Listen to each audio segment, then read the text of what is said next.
Iminsi ikomeje kuvaho umwe yerekeza mu birori by'iminsi mikuru isoza umwaka. Abanyabirori n'abasura imiryango yabo barabona iminsi itagenda. Ndetse guverinoma y'u Rwanda iramaze iminsi 6 ibemereye kurara mu birori. Iyi mikorere mishya yo mu minsi mikuru urwego rushinzwe iterambere mu Rwanda RDB ruvuga ko ari amahirwe ku bakora muri serivisi z'ubukerarugendo. Neri Mukazayire n'umuyobozi mukuru wungirije wa RDB.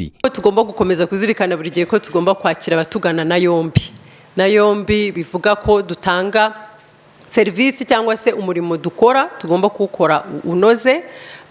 Ibyo akaba ari byo twifuza gukomeza gutegereza ku banyakigali ndetse n'abanyarwanda muri rusange, ariko kubw'umwihariko abari mu gice cy'ubukerarugendo ndetse n'ahakorerwa iby'imyidagaduro, haba resitora, bare, utubyiniro n'ahandi. Icyakora polisi y'u Rwanda ivuga ko abishimira iyo minsi mikuru bagomba kwirinda ibyaha bikomoka ku myitwarire iva muri ibyo birori nk'uko byagiye bigaragara mu myaka yashize. ACP Desire Gumira ni uyobora polisi mu mujyi wa Kigali. Tugereranyije muri iki gihe ibyaha byaragabanyutse cyane ugereranyije n'ubushize. Ibyaha byakunze kugaragara mu mpera z'umwaka n'iminsi mikuru y'ubushize, habaga harimo gukubita no gukomeretsa biterwa n'ubusinzi no gukoresha ibiyobyabwenge, hakagaragaramo impanuka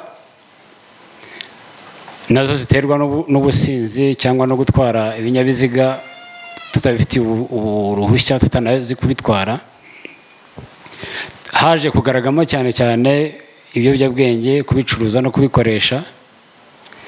Hagaragaramo cyane ihohoterwa mu ngo, nabyo biterwa n'ubusinzi n'abakimbirane yo mu ngo.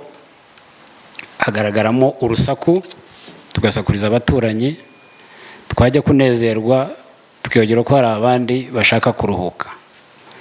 So nagira ngo nk'itangazamakuru mufashe umujyi wa Kigali n'inzego z'umutekano kugira ngo ibi byose byagiye bigaragara ntibizagaragare, tubyageze ntibizagaragare, tuzawucemo mu mudendezo, buri umwe wese awucemo neza uko abyifuza, ntazagire ubangamira undi. None ko abaturage bemerewe kurara mu tubari, ariko aya mabwiriza akaba basaba kugabanya uburyo bwabo bishimamo, ibyo ntibivuguruzanya. Bwana Dusengiyumva Samuel ni uyobora umujyi wa Kigali. Ibyemezo ntago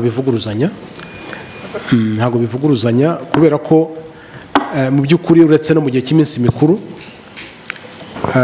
abanyamategeko baravuga ngo aho uburenganzira bwawe burangirira niho aho bwa mugenzi wawe butangirira. Aho ngaho rero buhurira niho hazamo ibyo wemerewe ariko n'uburyo bikora ku buryo bitabangamira mugenzi wawe.